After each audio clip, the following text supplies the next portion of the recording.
Você já deve ter pensado em comprar um ar-condicionado, mas não tem ideia de qual modelo escolher? Nós estamos aqui na STR e vamos mostrar para você como comprar um ar-condicionado.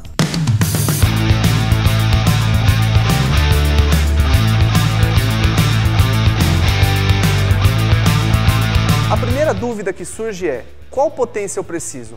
Aí é que entra o famoso BTU. BTU quer dizer British Thermal Unit, são unidades térmicas britânicas, que o mundo inteiro convencionou aceitar como uma quantidade de calor. Então todo condicionador de ar é dimensionado pela quantidade de calor ou frio que ele fornece para o ambiente. Então BTU-H. Vai se ouvir dizer muito BTUs aí fora que não existe. É BTU-H, ou seja, a quantidade de calor que o equipamento fornece por hora. E como calcular o número de BTU correto para cada tipo de ambiente? Um jeito empírico muito aceito, que costuma dar certo, é você, aqui para São Paulo, para a região sul e sudeste, você pega a área quadrada, então você tem um ambiente, por exemplo, de 20 metros quadrados. Você multiplica por 600 BTU por hora, por metro quadrado. Total serão 12.000 BTUs por hora. Então você vai procurar um equipamento de 12.000 BTU. As regiões onde você tem costa, normalmente, litoral, praia ou regiões de nordeste, você tem que mudar esse número. Colocar pelo menos 700 BTU por hora para nível de conforto. Quando você está falando de utilização em residência, em dormitório, em pequenos escritórios, quando você começa a ter incidência de calor, muita gente no mesmo ambiente, muitos equipamentos no mesmo ambiente, fontes geradoras de calor, aí precisa pedir a ajuda de alguém especializado. Mas para efeito de saber o que comprar, multiplica a área quadrada por 600 BTU por metro quadrado.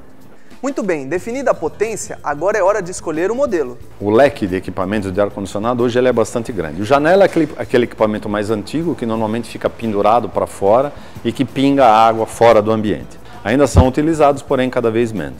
Foram substituídos pelos splits. Splits é um conceito, é um aparelho de janela cortado em dois, onde você deixa a unidade que sopra o ar dentro do ambiente, chamada evaporadora, e o motor do equipamento, o compressor do equipamento, fica do lado de fora, chamado de condensador.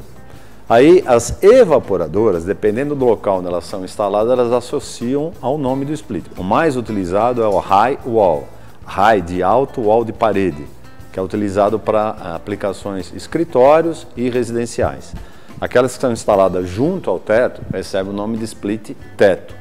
As que são instaladas embutidas entre o teto e o forro recebem o nome de split cassete. Existe um conceito muito mais para o residencial, aplicação residencial, chamado multi-split. Ou seja, você tem uma única unidade externa, uma única condensadora, podendo atender várias unidades internas. Ou seja, um motor que atende até 3, 4 ou 5 ambientes ao mesmo tempo. Os splits podem ser convencionais, que nós chamamos. Convencionais, resumidamente, eles trabalham com um compressor liga-desliga, on-off. Quando você aciona, o equipamento entra com o compressor funcionando, trocando calor. Quando atinge a temperatura que você pôs no controle remoto, o compressor sai da operação. Depois de alguns instantes, ele lê a temperatura, se ela descolou 2 graus, ela aumentou, ele volta a entrar em operação. Ali adiante ele sai de novo, então é on-off, on-off. Ainda são bastante utilizados, porém tendem a cair de utilização, até por conta que os equipamentos inverter, o que muda? Primeiro, os compressores vão trabalhando de acordo com a quantidade de calor do ambiente. Eles se ajustam automaticamente. Se lá fora está mais quente, o compressor pode rodar com mais eficiência. Se lá fora não está tão quente, ele pode rodar mais lento. Ele vai ajustando a quantidade de funcionamento graças ao inversor de frequência. Com isso, os equipamentos inverter economizam em torno de 50% de energia, em comparação a um convencional, produzem um nível de ruído 35% inferior aos convencionais, portanto, os equipamentos inverters cada vez serão mais utilizados. Portátil é uma categoria quando você não tem como instalar um split ou um equipamento de janela. Todo ar-condicionado é um trocador de calor. O equipamento portátil, você está vendo a unidade interna, mas ela tem que estar associada a um tubo que vai fazer a descarga do ar quente. Essa descarga do ar quente tem que sair do ambiente. Vai ficar ou no buraco que você tem que fazer na parede e adaptar a mangueira, ou na realidade, um dispositivo que já serve para adaptação na janela. Então, de portátil, o conceito é que você pode desmontar e utilizar num outro lugar, mas ele tem que ter a descarga do ar quente também. Então, ele não pode ficar andando dentro do ambiente. Uma vez instalado, é ali que ele funciona. Pode levar para outro? Tem que fazer a instalação de novo. Normalmente são equipamentos que custam um pouco mais pelo que oferecem. Em compensação, eles não têm a necessidade de você ter instalações muito complicadas, mas também produzem um nível de ruído um pouquinho mais alto do que os equipamentos convencionais. Só se utiliza portátil quando você não tem como instalar um outro equipamento de melhor utilização. Agora que você já conhece todos os modelos disponíveis, vamos ver qual é o ideal para o seu ambiente. Uma casa nós teríamos que caminhar para ou equipamentos individuais tipo split high wall ou principalmente equipamentos multi-splits, com uma condensadora e várias unidades internas atendendo vários ambientes ao mesmo tempo. Para um apartamento ou um split individual ou apartamentos menores sem sacada, um portátil. Pequeno comércio, a utilização maior são os equipamentos chamados piso-teto ou ainda, dependendo da utilização, equipamentos cassete. É evidente que pode ter, você está condicionando e aí você tem um problema da porta estar virada para o público entrar ou sair. É o ideal que você utilize uma cortina de ar, para que você não gere calor aqui, né, frio, e joga fora isso pagando essa energia. Pequenos escritórios, equipamentos ideais, splits individuais só. Beleza, comprei esse ar-condicionado aqui, então é só eu chegar em casa e ligá-lo na tomada? Não, tem economia que a gente costuma dizer que escorre pelos dedos. É fundamental que o cliente acabe optando por uma instalação com uma empresa ou um instalador credenciado. Todos os equipamentos oferecem garantia de fábrica. A partir da hora que você economiza 100, 150 reais, por conta de você dar para um prático, que pode até saber instalar, mas não tem curso realizado em fabricante, não é credenciado pelo fabricante, você joga já essa garantia para fora. E às vezes uma instalação mal feita pode gerar grandes prejuízos. O primeiro grande prejuízo é você investir no equipamento de alta tecnologia e não poder extrair essa tecnologia por conta de uma instalação mal feita. Segundo, é você perder a garantia. O terceiro é você, tipo assim, principalmente os equipamentos, ar-condicionado não é equipamento plug and play, ele usa energia. Mal dimensionado, disjuntores mal calculados, instalações elétricas mal executadas, gambiarra, podem gerar grandes transtornos, inclusive incêndios. Por isso não custa, né? Gasta um pouquinho mais, mas faça a sua instalação com pessoal especializado. Minha avó sempre me disse que esse negócio de ar-condicionado faz mal para a saúde. É verdade isso aí? Então vamos deixar bem claro. Todo equipamento de ar-condicionado possui um filtro. Por menos eficiente que o filtro seja, ele vai fazer a função do nosso pulmão.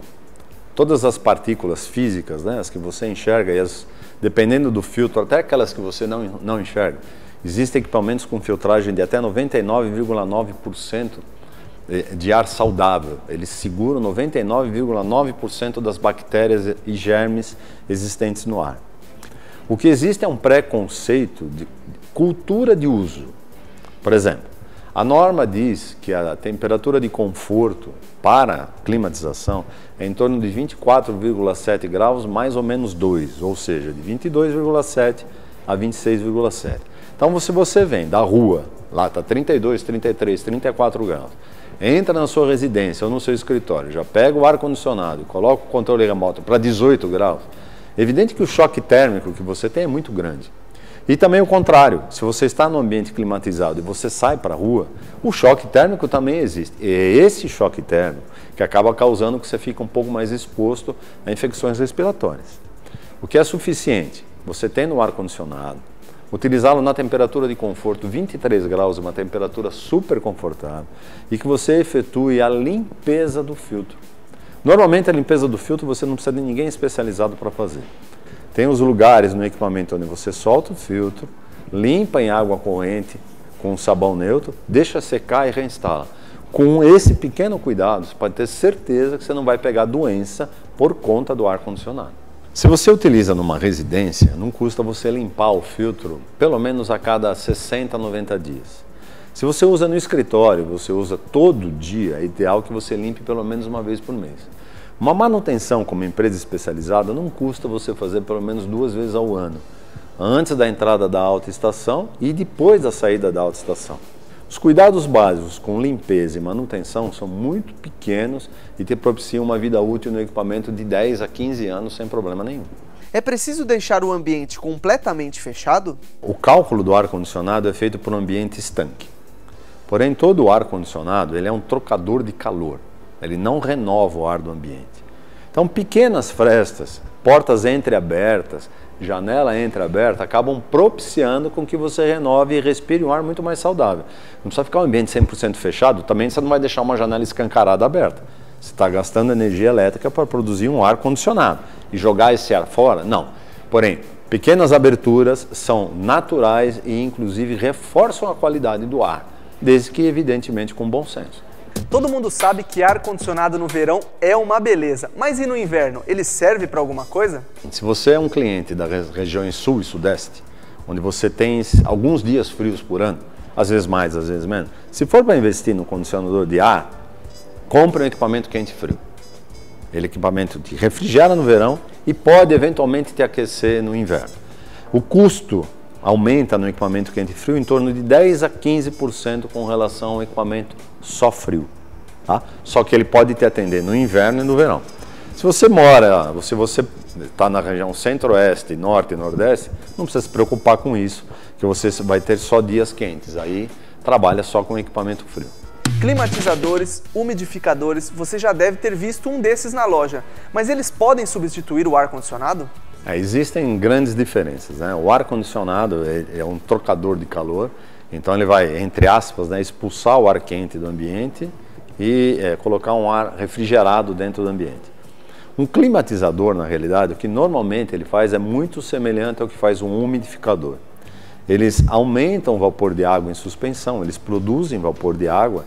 Esse vapor de água em suspensão ele vai contribuir para que a temperatura abaixe um pouco. Mas veja, ele não está trocando o calor, ele está aumentando a umidade relativa do ar. Eles até podem ser utilizados em conjunto com o ar-condicionado. Quando você pega, por exemplo, temperaturas e umidade relativa do ar de Brasília, que normalmente são ambientes mais secos. Quando você pega dias quentes, com umidade relativa do ar baixa, você vai usar o condicionador de ar, você vai ter uma temperatura agradável, mas vai baixar mais ainda essa umidade. Se você tiver um umidificador, você une os dois benefícios. Você baixa a temperatura e aumenta a umidade, permitindo que o teu conforto, a sensação de conforto térmica seja otimizada muito fortemente. Com certeza, depois de todas essas dicas, vai ficar muito mais fácil para você escolher o modelo ideal. Mas se você tiver alguma dúvida, é só deixar aqui embaixo nos comentários do YouTube. Até a próxima, pessoal!